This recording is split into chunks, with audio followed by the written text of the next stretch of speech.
ഇവിടെ ക്രമവൽക്കരണം എന്ന ഒരു പ്രക്രിയ സാധ്യമാകുമെന്നാണ് നാം അറിയുന്നത്. ഏതായാലും അത് സാധാരണക്കാരെ സംബന്ധിച്ചിടത്തോളം നിർമ്മിതി പാതിയായ നിൽക്കുന്ന സംഭവത്തിൽ ആളുകളെ സംബന്ധിച്ചിടത്തോളം അത് എത്ര കണ്ട് ഗുണകരമാകും, അതെയോ അത് വൻ സ്രാവുകൾക്ക് മാത്രം ഗുണകരമാകുമോ, നമുക്ക് കണ്ടറിയാം, കാത്തിരിക്കാം. ഇന്ന് ചർച്ച അതിനെ സംബന്ധിച്ച്. ഇന്ന് ഈ വിഷയവുമായി ബന്ധപ്പെട്ട് സ്റ്റുഡിയോയിലെത്തിയിരിക്കുന്നത് അതിജീവന പോരാട്ട വേദിയുടെ സംസ്ഥാന ചെയർമാൻ ശ്രീ റസാഖ് ചൂരവേലിലാണ്. സ്വാഗതം സാർ. സാർ, ഇപ്പോൾ വളരെ അടുത്ത കാലത്ത് നമ്മളേറെ പ്രതീക്ഷയോടുകൂടി ആളുകൾ, ഒരുപക്ഷെ അതിജീവന പോരാട്ട വേദി അടങ്ങുന്ന മറ്റ് സംഘടനകൾ അതിനെ നന്നായി പ്രതിരോധിച്ച് നിന്നതാണ്. പക്ഷേ ജനം പ്രതീക്ഷയോടെ കാത്തിരുന്നു എന്ന് വേണമെങ്കിൽ പറയാം. അതിൻ്റെ ന്യായങ്ങളൊന്നും ജനത്തിന് ഇപ്പോഴും പൂർണ്ണമായിട്ട് അറിയില്ലല്ലോ. ഭൂപതിവ് നിയമവും അനുസരിച്ച് 64 അനുസരിച്ചുള്ള ഭേദഗതി ഗവർണർ ഒപ്പിട്ടിരിക്കുകയാണ്. അതിജീവന പോരാട്ട വേദി അതിശക്തമായി അതിനെ പ്രതിരോധിച്ച് നിന്നതായിരുന്നു. എങ്കിലും ഗവർണർ ഒപ്പിടുക തന്നെ ചെയ്തു. ഇപ്പോൾ മലയോര മേഖലയിലെ നിർമ്മാണ പ്രവർത്തനങ്ങൾ അതുമായി ബന്ധപ്പെട്ട് തുടരും എന്ന് കരുതണം. അത് പ്രധാനമായിട്ടും നിലവിൽ നിർമ്മിച്ചതിനെ ക്രമവൽക്കരിക്കുക എന്നുള്ളത് തന്നെയാണ് ലക്ഷ്യമിട്ടിരിക്കുന്നത്. അത് എല്ലാ നിർമ്മിതികൾക്കും ബാധകമല്ലെന്ന് കഴിഞ്ഞ ദിവസം റവന്യൂ മന്ത്രി പ്രഖ്യാപിക്കപ്പെട്ടിട്ടുമുണ്ട്. അതുകൊണ്ട് തന്നെ അതിൻ്റെ പരിധി ഈ ചട്ടം വന്നാൽ മാത്രമേ നമുക്ക് ഏതുവരെയുള്ള സാഹചര്യത്തിലുള്ള കെട്ടിടങ്ങൾക്കാണ് ഉദ്ദേശിക്കുന്നത്.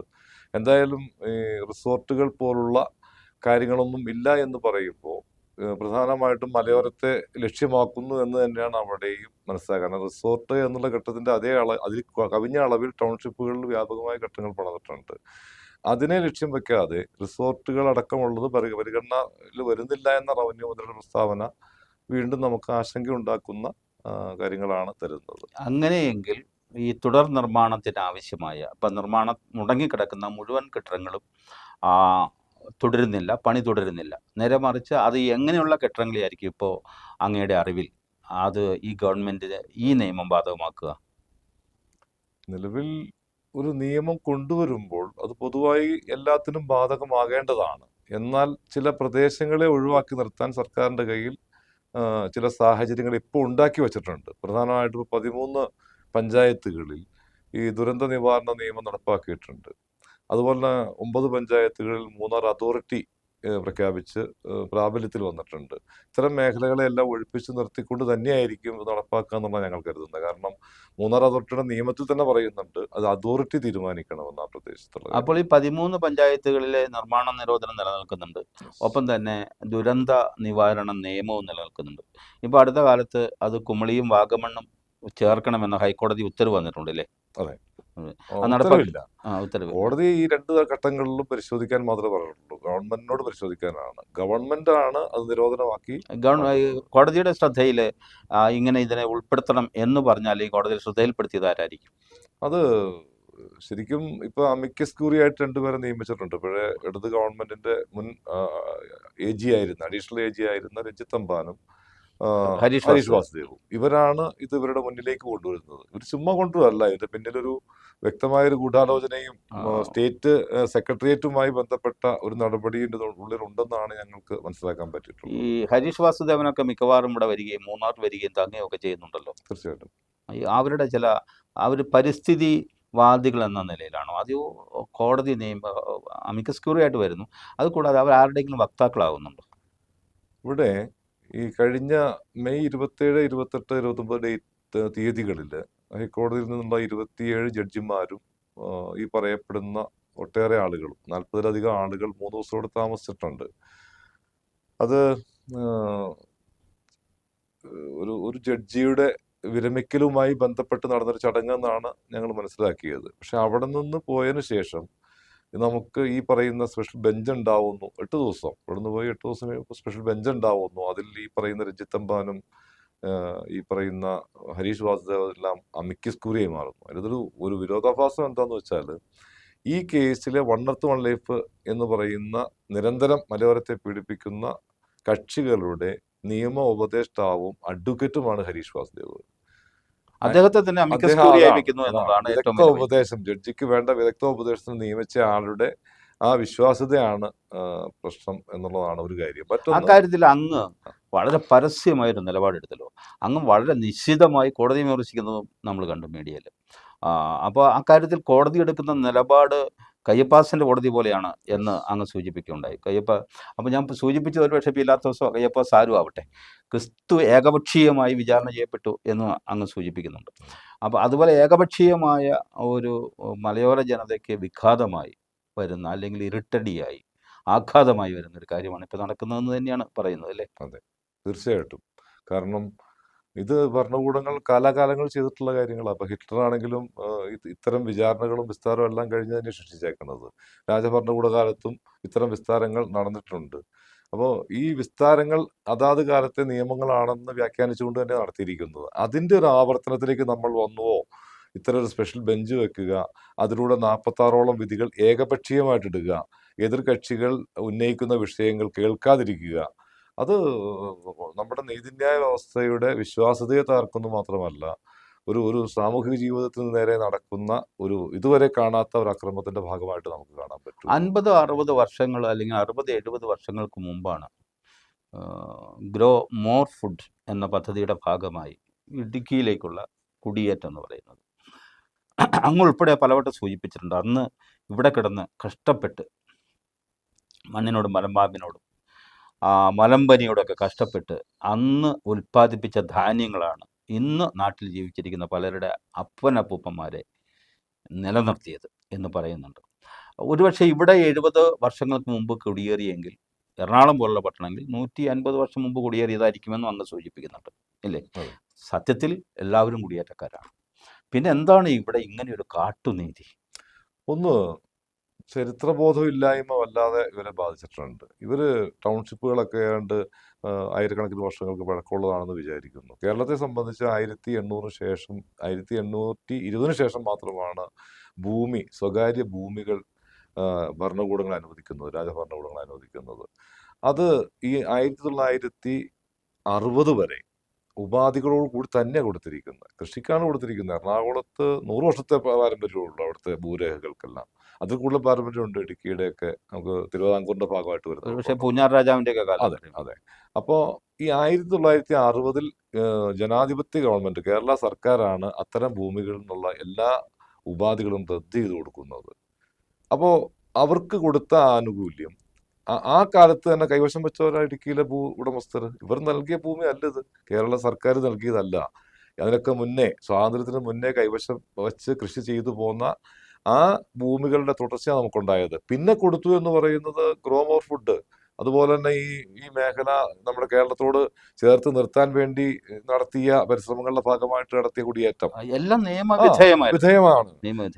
പിന്നെ ഒറ്റപ്പെട്ട നോർമൽ കേസുകൾ വനവുമായിട്ട് ബന്ധപ്പെട്ട് ആരോപിക്കുന്നുണ്ടെങ്കിൽ അതൊക്കെ 1% താഴെ മാത്രമാണ്. ബാക്കി ഒരു ക്ലാരിറ്റിക്ക് കൂടി വേണ്ടിയിട്ടാണ്, ഇപ്പോൾ 1964 ഭൂപതിവ് നിയമമാണല്ലോ ഭേദഗതി ചെയ്യപ്പെട്ടത്. അതെ, അതിനോടനുബന്ധിച്ച് അങ്ങനെയാണെങ്കിൽ അതിന്റെ ചട്ടവും ഭേദഗതി ചെയ്യേണ്ടതില്ലേ? അല്ല, യഥാർത്ഥത്തിൽ ചട്ടം മാത്രം ഭേദഗതി ചെയ്യേണ്ട കാര്യമാണ്. അതായത് 60 ഭൂപതിവ് നിയമം എന്നുള്ള സമഗ്ര നിയമമാണ്.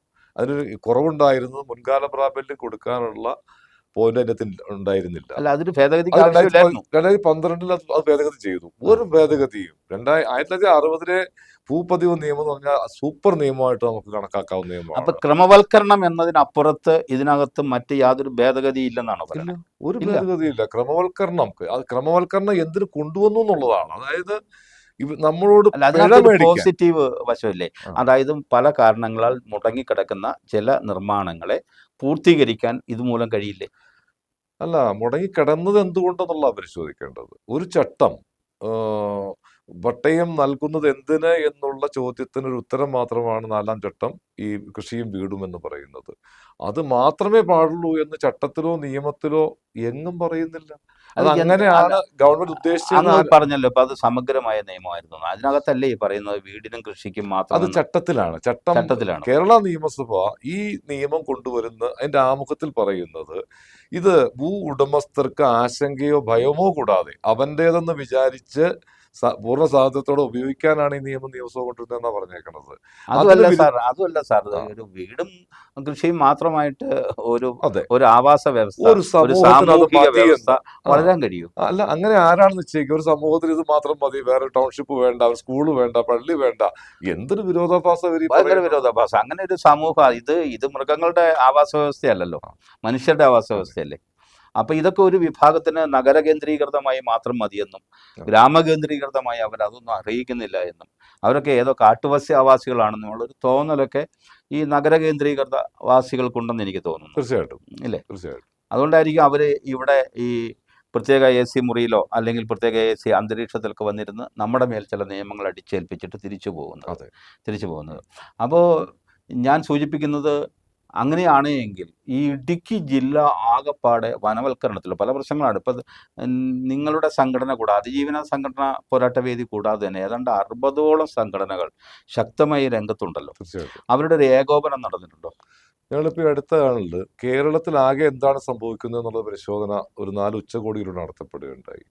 വളരെ ഭീതിജനകമായ ഒരു റിപ്പോർട്ടാണ് നമുക്ക് അതിലൂടെ ഈ ഈ ഈ ഉച്ചകോടിയിലൂടെ നമുക്ക് കിട്ടിയത്. ഒട്ടേറെ പ്രബന്ധങ്ങൾ അവതരിപ്പിക്കപ്പെട്ടിട്ടുണ്ട്. ഉച്ചകോടി എന്ന് അങ്ങ് സൂചിപ്പിക്കുന്നത് ഈ 60ഓളം സംഘടനകൾ അതെ, ചേർന്നുള്ള അതെ, സമ്മേളനമാണ്. അതെ, അതെ. അതെ. ആ സമ്മേളനത്തിലൂടെ തിരുവനന്തപുരം അമ്പൂരി മുതൽ എടുത്താൽ, അമ്പൂരിയിലൊക്കെ പട്ടയ പ്രശ്നം ഇവിടുത്തെ അതേ പ്രശ്നം അവിടെ നിലനിൽക്കുന്നു. തിരുവനന്തപുരത്ത് ഇങ്ങ് കുട്ടനാടൊക്കെ അതിഭീകരമായ പ്രശ്നങ്ങൾ, സർക്കാരിന്റെ ഭാഗത്തു നിന്നുള്ള ഉപദ്രവങ്ങൾ വേറെ നിലനിൽക്കുന്നു. ഇനി ഞങ്ങൾ തൃശ്ശൂർ പെരിങ്ങാട്, അവിടെ അവരുടെ പുഴ മുഴുവൻ റിസർവ് ഫോറസ്റ്റ് ആയിട്ട് പ്രഖ്യാപിച്ചിരിക്കുന്നു. അവർക്ക് അവിടെ അവരുടെ ടൗൺഷിപ്പാ അത്. ഉം. വലിയ ജനസംഖ്യ അപ്പൊ താമസിക്കുന്നത്. ഇടുക്കിയെ മാത്രം ബാധിക്കുന്ന പ്രശ്നമല്ല, അല്ലല്ലല്ല, ഇത് അല്ലേ? കേരളം മുഴുവൻ സർവനാശത്തിലേക്ക് കൊണ്ടുപോകുന്ന തീരുമാനങ്ങളുണ്ട് ഇതിന്റെ അകത്ത്. അപ്പൊ ഒരു പശ്ചിമഘട്ട സംരക്ഷണം എന്നതിനപ്പുറത്ത് ഇതിന്റെ വ്യാപിക്കുന്നുണ്ട് ഇതിന്റെ ലക്ഷ്യം. തീർച്ചയായിട്ടും ഇത് അത് ശരി. അടുത്ത സ്റ്റെപ്പിലേക്ക് കിടക്കുക. ക്യാൻസർ പോലെയാ. ആ, ആ. അത് ഒരവയവത്തെ ആയിരുന്നു, അത് പല അവയവങ്ങളിലേക്ക് വ്യാപിക്കുന്നു എന്നാണ് ഞങ്ങളിപ്പോൾ ഇതിലൂടെ മനസ്സിലാക്കിയത്. ഇത് മൊത്തം കൊടുത്ത് കാശ് വാങ്ങിയോ മാഷെ? തീർച്ചയായിട്ടും ഞങ്ങൾ അങ്ങനെയാണ് കരുതുന്നത്. വലിയൊരു എമൗണ്ട് ഇവർ കൈപ്പറ്റിയിട്ടുണ്ടാവണം. ഇവർക്കൊന്നും നമുക്ക് പെട്ടെന്ന് വെരിഫൈ ചെയ്യാൻ പറ്റില്ല. കാരണം ഇവരുടെയൊക്കെ ഇടപാട് ഇവിടെയാണ്, നമ്മുടെ യൂറോപ്പിലൊക്കെയാണ് ഇവർ ഫണ്ടിങ് നമ്മുടെ ആൾക്കാർ ചെയ്യുന്നത്. നമ്മുടെ ഇവിടുത്തെ ആളുകളുടെ പലരും ഫണ്ട് ഇവിടെ ഇല്ല. നമ്മളിത് പറയുമ്പോൾ ഒരു പക്ഷേ ഇപ്പൊ ഭരിക്കുന്ന സർക്കാരിനെ മാത്രം ഉദ്ദേശിച്ചെന്ന് പറയാം. അത് അങ്ങനെയല്ലെന്ന് തോന്നുന്നു. ഒരിക്കലും ഇതൊരു കണ്ണിയാണെന്ന് തോന്നുന്നു. ചങ്ങല അത്രേ ഉള്ളൂ, ഇല്ലേ? അത്രേ ഉള്ളൂ, അത്രേ ഉള്ളൂ. ഇതായിട്ട് ഇതൊക്കെ ഏജന്റുമാർ ഇത് മാത്രം ആര് ഭരിച്ചാലും ഇത് ചെയ്യേണ്ടി വരുന്നു, അത്രേ ഉള്ളൂ. ഇല്ലേ? ആ. അപ്പൊ എന്നാ ആർജവം ഉണ്ടെങ്കിൽ നിഷേധിക്കാൻ പറ്റും. അപ്പോൾ ഈ CPI എന്ന് പറയുന്ന ഒരു രാഷ്ട്രീയ പാർട്ടിയെ നിങ്ങൾ തെരഞ്ഞെടുത്ത് ആക്രമിക്കുന്നു എന്നൊരു പൊതുവെ ഒരു വിമർശനം വരുന്നുണ്ട്. അതിനകത്ത് എന്താ വാസ്തവം?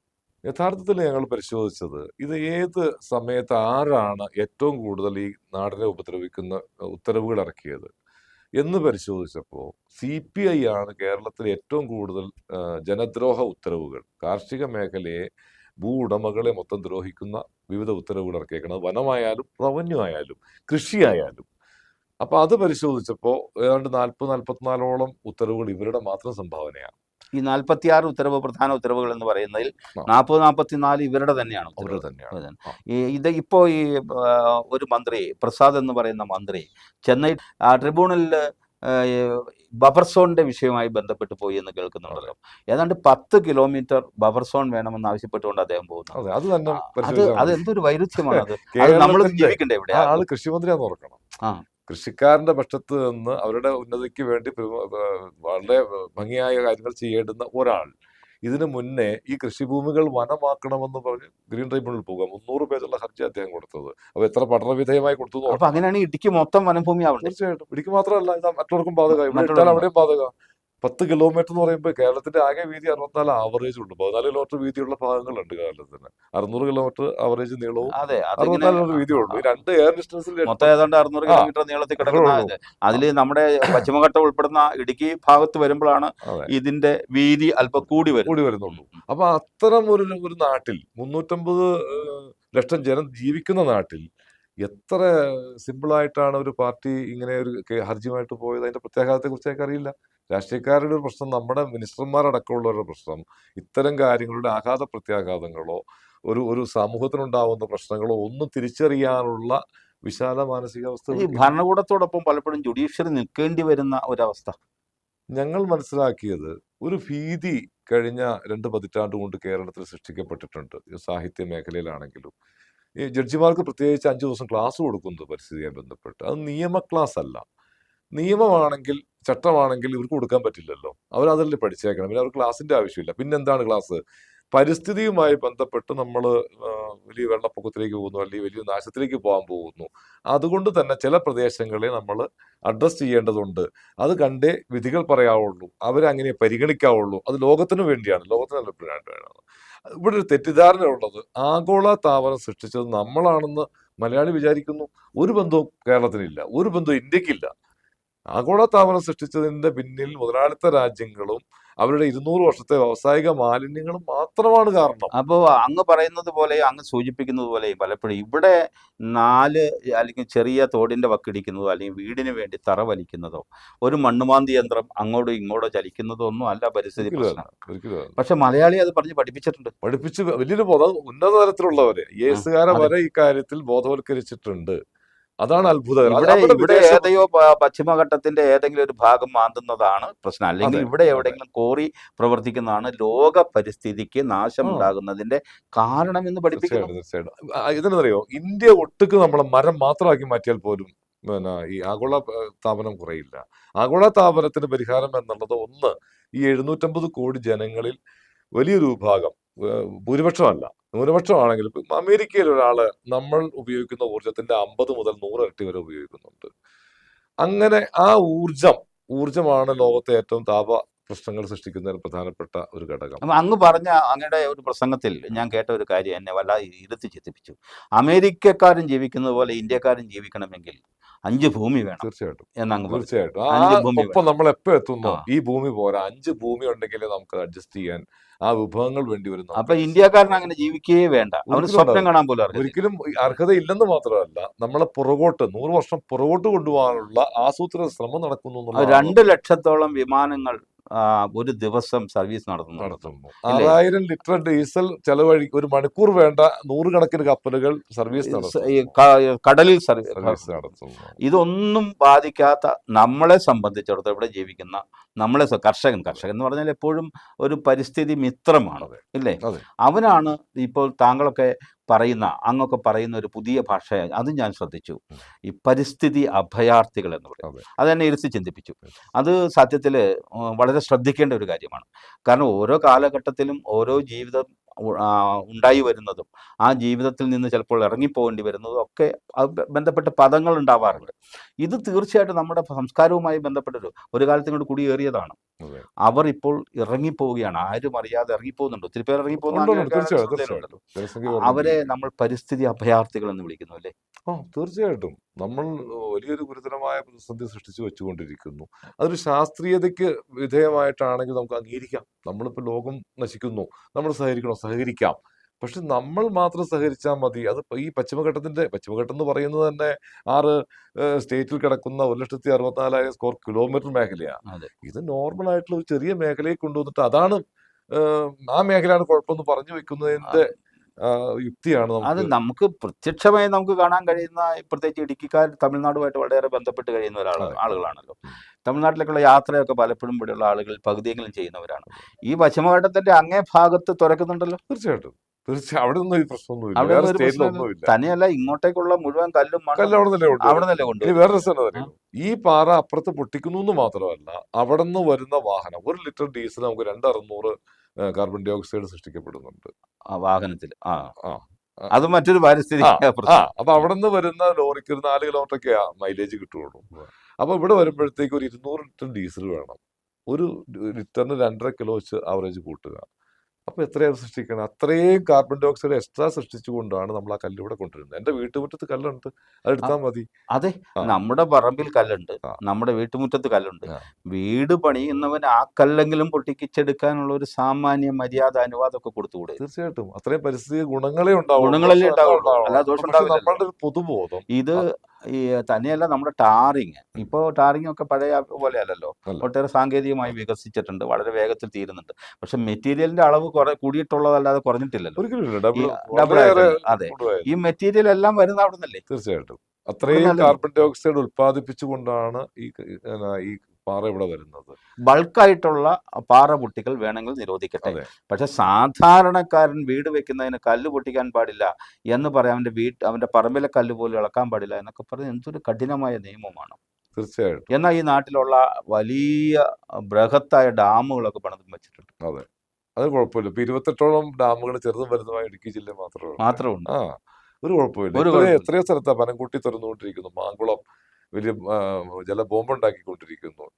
ആ മലകളെല്ലാം തുറന്ന് നമ്മള് ഇതുണ്ടാക്കിയിട്ടുണ്ട്, തുരങ്കങ്ങൾ റഷ്യയിലും ഉണ്ടാക്കിയിട്ടുണ്ട്. ചൈനയിലും ഒക്കെ ഡാമുകൾ പൊട്ടിക്കൊണ്ടിരിക്കുകയാണ്. ഓടിക്കൊണ്ടിരിക്കുന്നു. ഇല്ലേ? ആ, ഇതൊക്കെ ഇനി എങ്ങനെ വരും എന്നുള്ളത്. മുല്ലപ്പെരിയാർ ഇപ്പം മഴ പെയ്ത് തുടങ്ങുമ്പോഴേക്കും മുല്ലപ്പെരിയാർ വീണ്ടും ചർച്ചയാവും. അതെ, ചർച്ചയ്ക്ക് ഇടയിൽ എന്ത് സംഭവിക്കുന്നു എന്ന് നമുക്ക് പറയാനാവില്ല. അത് സംഭവിക്കാതിരിക്കട്ടെ തീർച്ചയായിട്ടും.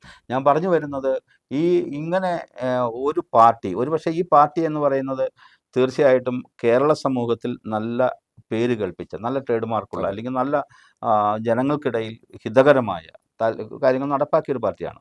ആ പാർട്ടിക്കാണ് ഇത്തരത്തിൽ വാശി. അതുകൊണ്ട് നിങ്ങൾ ഇത്തവണ തെരഞ്ഞെടുപ്പിൽ ഈ CPI മത്സരിച്ച 4, അതായത് തൃശ്ശൂർ, തിരുവനന്തപുരം, വയനാട്, മാവേലിക്കര. പിന്നെ ഒരു മാവേലിക്കര. മാവേലിക്കര, 4 മണ്ഡലങ്ങളിൽ സ്ഥാനാർത്ഥിയെ നിർത്തുമെന്ന് പറഞ്ഞു കിട്ടിയിരുന്നു. നിർത്താൻ കഴിഞ്ഞോ? നമ്മൾ ഫസ്റ്റ് അതാണ് പരിഗണിച്ചത്. ഉം. അതിനുശേഷം ഞങ്ങളുടെ ഈ ഫസ്റ്റ് തൃശ്ശൂർ ഉച്ചകോടിയിൽ വെച്ചുണ്ടായ ഒരു ധാരണയിൽ സ്ഥാനാർത്ഥിക്ക് പകരം പ്രചരണ രംഗത്ത് സജീവമായി ഈ വിഷയം പുറം ലോകത്ത് എത്തിക്കാനുള്ള അവസരമാക്കി മാറ്റാന്നുള്ള തീരുമാനം വന്നു. അതിന്റെ അടിസ്ഥാനത്തിലാണ് ഈ 4 ഉച്ചകോടികൾ നമ്മൾ പ്ലാൻ ചെയ്തത്. ഈ 4 ഉച്ചകോടിയും 4 മണ്ഡലത്തിൽ വെച്ച് നടത്തി. അതാണ് അവർ 4 മണ്ഡലങ്ങളിലാണ്. അതിന് വലിയ പ്രചാരണം ലഭിച്ചുവോ? തീർച്ചയായിട്ടും, ലഭിച്ചു. തീർച്ചയായിട്ടും. അതിൻ്റെ അകത്ത് CPI പാർട്ടിക്കുള്ളിലൊക്കെ വലിയൊരു ചർച്ചയ്ക്കിടയാക്കിയിട്ടുണ്ട്. അവരിപ്പോ ഈ ഇലക്ഷൻ ചർച്ചയ്ക്ക് വിളിച്ചിരുന്നു ഞങ്ങളെ. അപ്പൊ ഞങ്ങൾ ഇലക്ഷൻ സമയത്ത് ചർച്ചയില്ലാന്ന് നമ്മൾ പറഞ്ഞു. ഇലക്ഷൻ ശേഷം ഇത് പരിഗണിക്കാൻ തന്നെ ഇരിക്കുന്നു എന്ന് ഞങ്ങൾക്ക് അറിയാൻ ഈ കഴിഞ്ഞു. ഇലക്ഷൻ കാലഘട്ടത്തിൽ ഇലക്ഷൻകാരോടൊപ്പം തന്നെ നിങ്ങൾ ഇതിന്റെ എതിർ പ്രചരണവുമായി മണ്ഡലം നിറഞ്ഞു നിന്നുവോ? തീർച്ചയായിട്ടും, ഉവ്വ. തീർച്ചയായിട്ടും. ഇതിന്റെ പ്രസംഗവും ആ, മറ്റു പ്രചരണ പരിപാടികൾ, നോട്ടീസും ഒക്കെ ആയിട്ട് ഉറപ്പായിട്ടും. എല്ലാ മണ്ഡലങ്ങളിലും കൊടുത്തു. ഈ 4 മണ്ഡലങ്ങളിലും സജീവമായിട്ട് തന്നെ കാർഷിക മേഖലയിൽ നമുക്ക് വളരെ സജീവമാക്കാൻ പറ്റിയിട്ടുണ്ട്. സോഷ്യൽ മീഡിയ മേഖലയിലുള്ള ആശയപരമായ എതിർപ്പല്ലാതെ കായികപരമായ ഭീഷണികളോ എതിർപ്പുകളോ എന്തെങ്കിലും ഇല്ല, ഉണ്ടായിരുന്നോ? ഇല്ല. ആശയപരമായി ഞങ്ങളിപ്പോ വയനാട് ഞങ്ങളുടെ ഉച്ചകോടിയിൽ അവിടുത്തെ CPIയുടെ ജില്ലാ സെക്രട്ടറി പങ്കെടുത്തിരുന്നു. അദ്ദേഹം പറഞ്ഞത് ഈ ഉന്നയിക്കുന്ന വിഷയങ്ങൾ കാണാതെ ഒരു രാഷ്ട്രീയം കേരളത്തിന് മുന്നോട്ട് കൊണ്ടുപോകാൻ പറ്റില്ലെന്നാണ് പറഞ്ഞത്. അപ്പൊ അവരിൽപ്പെട്ട കുറെ പേർക്ക് ഇത് ഉൾക്കൊള്ളാൻ പറ്റി എന്നാണ് ഞങ്ങൾ മനസ്സിലാക്കുന്നത്. അപ്പൊ ഈ രാജൻ മന്ത്രി ഉണ്ടല്ലോ, റവന്യൂ മിനിസ്റ്റർ ആ, ആണല്ലോ അദ്ദേഹം. അതെ, അദ്ദേഹം ഈ പുതിയ നിയമം ഭേദഗതി ഇപ്പൊ ഗവർണർ ഒപ്പിടാൻ, അത് വലിയൊരു ചർച്ചയായിരുന്നല്ലോ. അതെ, ഒപ്പിടാതെ മാറ്റിവെച്ചു. നിങ്ങൾ നിങ്ങളുടെ സംഘടന ഗവർണറെ കാണുകയൊക്കെ ഉണ്ടായി. അതെ. ഏതാണ്ട് 1 മണിക്കൂറിലധികം ചർച്ച അദ്ദേഹമായിട്ട് നടത്തിയിട്ടുണ്ട് അല്ലേ? Yes. ആ, അപ്പൊ അതിന്റെ ഭാഗമായിട്ടൊക്കെ ആയിരിക്കാം അദ്ദേഹം അത് പിടിച്ചു വെച്ചത്. അതെ. ഒപ്പിടേണ്ടി വരും എന്ന് നിങ്ങൾക്കും അറിയായിരുന്നു, അറിയാം, സാധാരണക്കാർക്കൊക്കെ അറിയാം. അറിയായിരുന്നു. കാലവിളംബം നേരിട്ടാൽ പരിമിതിയുണ്ട്. അത് ഒപ്പിടേണ്ടി വരും എന്നുള്ളതായിരുന്നു. പക്ഷെ ഒപ്പിട്ട് കഴിഞ്ഞപ്പോൾ അതിനെ സംബന്ധിക്കുന്ന ആഹ്ലാദ ആരവങ്ങൾ ഉം. ഒരു സ്ഥലത്തൊന്നും ഉണ്ടാവുന്നില്ല. അതെന്തുകൊണ്ടായിരുന്നു? ഇപ്പോഴാണ് ഇവർ ശരിക്കും ഒരു ഗതികേടിലേക്ക് വരാൻ പോകുന്നത്. എല്ലാ ഭൂപ്രശ്നങ്ങളുടെയും ഒരു ഒറ്റമൂലിയാണിതെന്നും ഇനി ഭൂപ്രശ്നം എന്നുള്ളത് ഇവിടെ കേരളത്തിൽ തന്നെ ഉണ്ടാകില്ലെന്ന് ഒരു പ്രചരിപ്പിച്ചു വ്യാപകമായിട്ട് അണികൾക്കിടയിൽ. ആ പ്രചരണത്തിന് ഇനി ചട്ടം ഉണ്ടാക്കുന്നതോടുകൂടി പൊളിയാൻ പോകുക. അവരുടെ എല്ലാ വാദങ്ങളും തകർന്ന് തരിപ്പണമാകുന്ന ഒരു ഘട്ടത്തിലേക്ക് അവരെത്തിയിട്ടുണ്ട്. എനിക്ക് തോന്നുന്ന ചട്ടം നീട്ടിക്കൊണ്ടു പോകുന്നതായി ഇത് ഉണ്ടാക്കിയാൽ അപ്പോഴറിയാം ഈ ചട്ടം ഒരു ഭൂപ്രശ്നത്തിന്റെ 1% പോലും സ്പർശിക്കാൻ പറ്റുന്ന ഒരു വിഷയമല്ല ഇവരുണ്ടാക്കിയെന്നുള്ളത്. അപ്പൊ ഈ നിയമ ഭേദഗതി കൊണ്ട് മാത്രം നിയമമാകുന്നില്ല, ചട്ടം കൂടി വന്നാൽ മാത്രമേ ഇത് ഇംപ്ലിമെന്റ് ആവുള്ളൂ. അത്രേ ഉള്ളൂ. പക്ഷെ നമ്മുടെ പ്രശ്നങ്ങൾ ഇവർ ഈ പറയുന്ന ഈ ചട്ടം കൊണ്ട് പരിഹരിക്കാവുന്ന പ്രശ്നങ്ങളല്ല നമുക്കുള്ളത്. നമുക്കിപ്പോൾ ഇടുക്കിയിൽ തന്നെ എടുത്തോ, എല്ലാ സ്റ്റേറ്റിലും എല്ലായിടത്തും വ്യത്യസ്തങ്ങളായ പ്രശ്നങ്ങളുണ്ട്. ഇടുക്കിയിൽ നമുക്ക് 35,000ഓളം ഏക്കർ ഏലത്തിന് കൊടുത്ത പട്ടയുണ്ട്. 2036 അവിടെ വീട് നിരോധിച്ചേക്കുക. അതിന് ഈ നിയമവും ചട്ടമായിട്ട് ബന്ധമില്ല. അത് വേറെ നിയമചട്ടത്തിന് കീഴിലാണ് വരുന്നത്. റബ്ബർ കൾട്ടിവേഷന്റെ പേരിൽ 4 ഏക്കർ വെച്ച് 1960 ലേലം ചെയ്ത് കൊടുത്ത ഭൂമിയുണ്ട്. അത് ഇവർ നിരോധിച്ച് വെച്ചേക്കുക. അതിന് ഇതുമായിട്ട് ബന്ധം വരുന്നില്ല. ഇപ്പൊ ഇതിനകത്ത് 64 ചട്ടം മാത്രം നമ്മൾ പറയുന്നത്. ഉടുമ്പൻചോല, പീരുമേട് മുതൽ വ്യാപകമായിട്ട് കൊടുത്തിരിക്കുന്ന 93 ചട്ടമാണ്. അത് ഇവർ പറയുന്നില്ല, ഇപ്പോ ചെയ്യുന്നില്ല എന്ന് നമുക്ക് ഉറപ്പ് പറയാൻ പറ്റില്ല. അങ്ങനെ ചെയ്താൽ പോലും മുന്നോട്ടുള്ള നിർമ്മിതിക്ക് നമുക്ക് സർക്കാരിന് ബോധ്യപ്പെട്ടാൽ ചെയ്യാമെന്നാണ് നിയമം പറയുന്നത്. എന്താണ് ഈ ബോധ്യപ്പെടൽ എന്നുള്ള പ്രശ്നം മറ്റ് ഭൂമിക്കാർക്കില്ലാത്ത, മറ്റ് പട്ടയ ഉടമകൾക്കില്ലാത്ത ഒരു ഉപാധി ഈ കക്ഷികൾക്ക് മാത്രം കൊടുക്കുന്നു. ആ ബോധ്യപ്പെടൽ എന്താണെന്നുള്ളത് ഇപ്പൊ നമ്മൾ ബോധ്യപ്പെടുക എന്നൊക്കെ പറഞ്ഞാൽ നമ്മൾ റീസർവേ ബോധ്യപ്പെടേണ്ട പൈസയാ ഉദ്ദേശിക്കണേ. വലിയ പണം, വലിയ കൈക്കൂലിക്കുള്ള സാഹചര്യം ഉണ്ടാക്കി. അത് ഞാൻ അങ്ങോട്ട് ചോദിക്കട്ടെ, ഈ നിയമ ഭേദഗതി ചെയ്യുകയും ഗവർണറൊക്കെ ഒപ്പിടാൻ കൊടുക്കുകയും ചെയ്ത സമയത്ത് കാര്യം കാലവിളംബം നേരിട്ടു എന്നുള്ള സമയമാണ്. പക്ഷെ കഴിഞ്ഞ 2 മാസക്കാലത്തിനിടയിൽ നമ്മൾ സഞ്ചരിക്കുന്നതിനിടയിൽ ശ്രദ്ധിച്ചാൽ കണ്ടമാനം നിർമ്മാണ പ്രവർത്തനം നടക്കുന്നുണ്ട്. അത് അനധികൃതമായിട്ടായിരിക്കാം, ആരെങ്കിലും കണ്ണടച്ചുകൊണ്ടായിരിക്കാം. ഒരുപക്ഷെ ഈ നിയമം വന്നു കഴിഞ്ഞാൽ അതിന് ക്രമവൽക്കരിച്ച് കിട്ടും എന്ന ധാരണയിലായിരിക്കും. പക്ഷെ അത് നടക്കാതെ വരുമോ? എന്ന് തീർത്തു പറയാൻ പറ്റില്ല. പക്ഷെ മലയോര മേഖലയിൽ ഇവരെന്തൊക്കെയോ ദുരൂഹമായ ലക്ഷ്യം ഇതുവരെയുണ്ട്. ഇനിയിപ്പോൾ ഇവിടെ നിന്നുള്ള രാഷ്ട്രീയ പാർട്ടികളുടെ കടുത്ത സമ്മർദ്ദങ്ങൾ, ഇപ്പോൾ ഈ വിഷയത്തിലൊക്കെ വലിയ പ്രതിസന്ധി ഇടതുപക്ഷത്ത് അനുഭവിക്കുന്നുണ്ട്. നമ്മൾ മാത്രമല്ല ഇപ്പോൾ പ്രശ്നക്കാര്. ഇടതുപക്ഷത്തിൽ തന്നെ ഈ വിഷയത്തിൽ കടുത്ത പ്രതിഷേധം ഉയർന്നു വന്നിട്ടുണ്ട്. അത് രാഷ്ട്രീയ തകർച്ചയ്ക്കിടയാക്കാൻ സാധ്യതയുണ്ട്. ആ സാഹചര്യം കൂടി വച്ചാണ് ഈ ഞങ്ങളടക്കമുള്ള അതിജീവന പോരാട്ട വേദി അടക്കമുള്ളവരുമായിട്ട് ചർച്ച ചെയ്യുമെന്ന് ഇടുക്കി ജില്ലാ സെക്രട്ടറി അടുത്ത ദിവസം പ്രഖ്യാപിച്ചായിരുന്നു ഈ ചട്ടത്തെ സംബന്ധിച്ച്. അപ്പോൾ ഒരു കുറച്ചുകൂടി ഒരു പുറകോട്ട് പോന്നിട്ടുണ്ട്. അതുകൊണ്ട് തന്നെ എങ്ങനെയാണ് ചട്ടം നിർമ്മിക്കുക എന്നുള്ളത് വന്നാലാണ് നമുക്ക് പൂർണ്ണമായിട്ട് പറയാൻ പറ്റുള്ളൂ. പക്ഷെ വന്നാൽ പോലും കൃഷിഭൂമിയായി നിലനിൽക്കും. നമുക്ക് നിർമ്മിച്ച കെട്ടിടം ഒരു പക്ഷേ ഉദാരമായിട്ട് ചെയ്തു തരാൻ ചിലപ്പോൾ അവർ തീരുമാനിക്കും, അല്ലെങ്കിൽ ഒരു പെനാൽറ്റി മേടിച്ച് ചെയ്തു തരാൻ തീരുമാനിക്കും. നിർമ്മിക്കാനുള്ളത് പ്രശ്നമുണ്ട്. ഗവൺമെന്റ് ബോധ്യപ്പെടുക, കളക്ടറാണോ ബോധ്യപ്പെടേണ്ടത്, ചീഫ് സെക്രട്ടറി ആണോ ബോധ്യപ്പെടേണ്ടത്, അതിന്റെ നടപടിക്രമം എത്ര, അത് വലിയൊരു പ്രശ്നമാണത്. അപ്പോഴും നമുക്ക് ആ സ്വാതന്ത്ര്യം, ഭൂസ്വാതന്ത്ര്യം കിട്ടുന്നില്ല. നമ്മളുടെ ആവശ്യം സർവ്വസ്വതന്ത്ര ഭൂമി. അമിക്കസ് ക്യൂറി എല്ലാം വരികയും കോടതി ചില നിയമങ്ങളൊക്കെ കൊണ്ടുവരികയും ചെയ്യുമ്പോൾ ഇത് നിർമ്മാണ നിരോധനം ഉൾക്കൊള്ളുന്ന അല്ലെങ്കിൽ ദുരന്ത നിവാരണ നിയമമൊക്കെ നിലനിൽക്കുന്ന പഞ്ചായത്തുകൾക്കൊക്കെ ഒന്നിച്ചൊരു അഭിഭാഷകരെ വെച്ചുകൂടെ? അല്ലെങ്കിൽ ഇവർക്ക് സ്വന്തമായി അഭിഭാഷകരെ വെച്ച് വാദിക്കാനുള്ള നിയമമില്ലേ ഈ കക്ഷികൾ? പഞ്ചായത്തിന് അഡ്വക്കേറ്റ്സ് ഉണ്ട്, ഓൾറെഡി ഉണ്ട്. ഇപ്പൊ നമ്മുടെ ഈ ഇപ്പൊ അറിയപ്പെടുന്ന പഞ്ചായത്തുകളിൽ ഭൂരിപക്ഷവും അഡ്വക്കേറ്റ് ജോയിസ് ജോർജ് ആണ്. അദ്ദേഹം ഹാജരാകുന്നില്ലേ? ഹാജരാകുന്നുണ്ട്. പക്ഷേ ഇടത് ഗവൺമെന്റിന്റെ നയമാണ് മെയിൻ അഡ്വക്കേറ്റോട് പറയുന്നത്, സർക്കാർ അഡ്വക്കേറ്റോട് പറയുന്നത്. വലത് പഞ്ചായത്തുകളുണ്ടല്ലോ, വലത് പഞ്ചായത്തുകള് ജോയിസ് ജോർജിനല്ലേ വെച്ചിരിക്കുന്നത്? അല്ല, 1-2 പഞ്ചായത്തുകളെ വലത് പഞ്ചായത്തുകളായിട്ട് അതിനകത്ത് വരുന്നുള്ളൂ. മറ്റത് ഇപ്പൊ മൂന്നാർ പഞ്ചായത്ത് വലത് പഞ്ചായത്താണ്. പക്ഷെ പഴയ രഞ്ജിത്തപ്പാന്റെ ജൂനിയർ ആയിട്ടുള്ള കക്ഷിനെയാണ് പോസ്റ്റ് ചെയ്തത്. ഇത്തരം വിഷയങ്ങൾ ജോയിസ് ജോർജിനെതിരെ ഒന്നും ആരും പറഞ്ഞു കേട്ടില്ലല്ലോ. ആരോപണം ഉണ്ടായി, പിന്നെ പരസ്യമായി ആരും രംഗത്ത് വന്നില്ല. ഒരു ഇലക്ഷന്റെ സമയമായതുകൊണ്ടായിരിക്കും അത്തരം കാര്യങ്ങൾ. പിന്നെ എന്തായാലും ഗവൺമെന്റിനെതിരെ പറയാനുള്ള സാഹചര്യം അവർക്ക് ഇല്ലാന്ന് ഞാൻ മനസ്സിലാക്കുന്നു. ഇവിടുത്തെ ഭൂപ്രശ്നങ്ങൾ ഈ തവണത്തെ തെരഞ്ഞെടുപ്പിനെ ബാധിക്കുമെന്ന് അങ്ങ് കരുതുന്നുണ്ട്? തീർച്ചയായിട്ടും ബാധിച്ചിട്ടുണ്ട്. ഭൂപ്രശ്നങ്ങൾ ഇവർ ഉദ്ദേശിക്കുന്നേക്കാൾ കൂടിയ അളവിൽ അത് ഇടതുപക്ഷത്ത് വ്യാപകമായിട്ട് ബാധിച്ചിട്ടുണ്ട്. അതിന്റെ റിസൾട്ട് ഈ ഇലക്ഷൻ ഉണ്ടാകുമെന്ന് ഞാൻ കരുതുന്നത്. പക്ഷേ ഇടതുപക്ഷമൊക്കെ വലിയ പ്രതീക്ഷയിലാണ്. ഇപ്പോൾ എല്ലാ തവണയും അങ്ങനെ അവരുടേതായ കാഴ്ചപ്പാടിൽ നിന്നുകൊണ്ട് വലതുപക്ഷം പ്രതീക്ഷയിലാണ് അല്ലെന്നല്ല ഞാൻ പറഞ്ഞത്. വലതുപക്ഷത്തിന് പ്രതീക്ഷയ്ക്ക് യാതൊരു കുറവുണ്ടായിട്ടില്ല. ഉൾപ്പരിക്കുകൾ ഇപ്പൊ വട്ടവടയാണെങ്കിലും മാങ്കുളമാണെങ്കിലും ഇവർ പ്രതീക്ഷിക്കുന്നതിന് അപ്പുറത്തേക്കുള്ള പരിക്കുകൾ അവിടെ ഈ വട്ടവടയിൽ കൃഷിഭൂമി തന്നെ ഏതാണ്ട് 6000-ഓളം ഏക്കർ ഈ സാങ്ക്രിക്കായി അല്ലേ? അതെ, സാങ്ച്വറി ആയിട്ട് ഇന്നേ വരെ പിടിച്ചെടുത്തിട്ടില്ല. പക്ഷെ അവരുടെ ഭൂരേഖകളോ അവർക്കൊരു ലോൺ എടുക്കാനോ വിൽക്കാനോ ഒന്നും പറ്റാത്ത നിലയിൽ ബന്ദിയാക്കി വെച്ചിരിക്കുന്നു. പരിഹരിക്കുന്നുമില്ല, ഏറ്റെടുക്കുന്നുമില്ല. അത് അതിങ്ങനെ മരവിപ്പിച്ച് നിർത്തിയിരിക്കുകയാണ്. അത് ഇവർ പൊതുവെ അങ്ങനെ ചെയ്യാറല്ല, ഒറ്റയടിക്ക് കയറി അറ്റാക്ക് ചെയ്യില്ല. അത് വട്ടവട ഏത് പ്രദേശത്താണ്? അത് നമ്മുടെ വട്ടവടയിലേക്ക് നമ്മൾ ചെല്ലുമ്പോൾ റൈറ്റ് സൈഡ് മൊത്തം, അതായത് കൊട്ടാക്കമ്പൂർ വരെയുള്ള ആ ടാറിംഗ് റോഡിന്റെ റൈറ്റ് സൈഡ്, സിറ്റി ഒക്കെ, അതെ, സിറ്റി ഉൾപ്പെടെ മേലോട്ട് വില്ലേജ് ഓഫീസ്, പഞ്ചായത്ത് ഓഫീസ് എല്ലാം ഉൾപ്പെടെ. അപ്പൊ അങ്ങനെ ഒട്ടേറെ പ്രദേശങ്ങൾ ഇടുക്കിയിൽ മാത്രമല്ല, അപ്പൊ അങ്ങ് ആദ്യം സൂചിപ്പിച്ച പോലെ കേരളത്തിൽ മൊത്തത്തിൽ ഈ ഇതിങ്ങനെ അനുഭവിക്കുന്നുണ്ട്. വനവിജ്ഞാപനങ്ങൾ വ്യാപകമായ റവന്യൂ ഭൂമിനെ വനവിജ്ഞാപനങ്ങൾക്ക് കീഴിൽ കൊണ്ടുവരുന്ന നടപടി ദ്രുതഗതിയിൽ നടക്കുന്നു. 15 ലക്ഷം രൂപയൊക്കെ ഓഫർ ചെയ്ത് പുറത്തിയടിക്കാനുള്ള ശ്രമം വേറൊരു വഴിക്ക് നടക്കുന്നു. അതെ, അത് മാങ്കുളത്തൊക്കെ പരീക്ഷിച്ചു കഴിഞ്ഞു. ഈ വന്യജീവി ശല്യം എന്ന് പറയുന്ന മറ്റൊരു ഭാഗം, അത് ഇതിന്റെ ഭാഗം തന്നെയാണ്. ഉറപ്പായിട്ടും നിയന്ത്രിക്കാത്തതല്ലേ. 2000 വരെ ഈ 72 നിയമമൊക്കെ ചൂണ്ടിക്കാണിക്കേണ്ട, അതൊക്കെ 2000 വരെ ഒരു കുഴപ്പമില്ലായിരുന്നല്ലോ. ഈ 72 നിയമമൊക്കെ അന്ന് നിലനിന്നതാ. നിയമം ഉണ്ടാക്കി ഇപ്പൊ വ്യാഖ്യാനിച്ചു, കൂടുതൽ ദുർവ്യാഖ്യാനത്തിലേക്ക് കൊണ്ടുവരിക, അത് കർക്കശമായി നടപ്പാക്കുക. അതേസമയം നേരത്തെ അങ്ങനെ ഇല്ല. വനത്തിൽ കയറി നമ്മൾ അറ്റാക്ക് ചെയ്താലേ നമുക്ക് പ്രശ്നം ഉണ്ടായിരുന്നുള്ളൂ. ഇപ്പൊ അങ്ങനെയല്ല, നമ്മൾ നേരെ നോക്കിയാൽ മതി.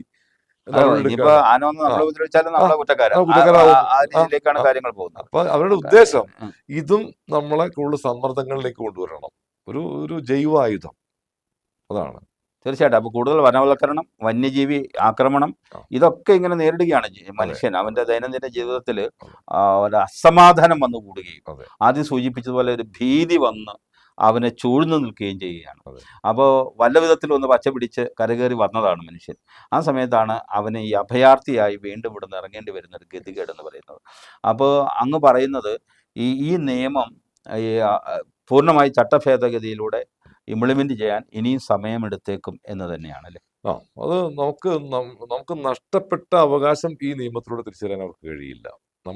നമ്മൾ പറയുന്നത് നമുക്ക് 2016 വരെ സർവ്വ സ്വതന്ത്ര ഭൂമിയായിരുന്നു നമ്മുടേത്. ആ അവകാശം നിഷേധിച്ചത് ഇടതുപക്ഷ സർക്കാരാണ്. അതിൽ ചില കാര്യങ്ങൾ തിരിച്ചു തരാമെന്ന് പെനാൽറ്റിയോട് കൂടിയാണെങ്കിലും തിരിച്ചു തരാമെന്ന് ഇവർ പറയുന്നു ഈ നിയമത്തിൽ. ഗവർണർ ഒപ്പിടുന്നതിന് മുമ്പ് തന്നെ ചില കെട്ടിടങ്ങൾ ക്രമവൽക്കരിക്കുകയും വർഷങ്ങളായി മുടങ്ങിക്കിടന്ന നിർമ്മാണങ്ങൾ പൂർത്തീകരിച്ചെടുത്ത് പ്രവർത്തനം ആരംഭിക്കുകയും ചെയ്തിട്ടുണ്ട്. അത് ഏത് നിയമത്തിൻ്റെ കീഴിലായിരിക്കും? അതിൻ്റെ അകത്ത് പിന്നിൽ കോടതി ഇടപെടലുണ്ട്. ഈ നിയമം പാസ്സാകുമ്പോൾ അതിനോട് യോജിച്ച് ചെയ്യാമെന്നാണ് ഒരു കേസ്, എനിക്കറിയാവുന്ന ഒരു കേസിൽ അങ്ങനെ ഒരു ഓഫർ കോടതിക്ക് കോടതി ഇടപെട്ട ഇടപെട്ട കേസാണ്. കേസാണ്. ശരി.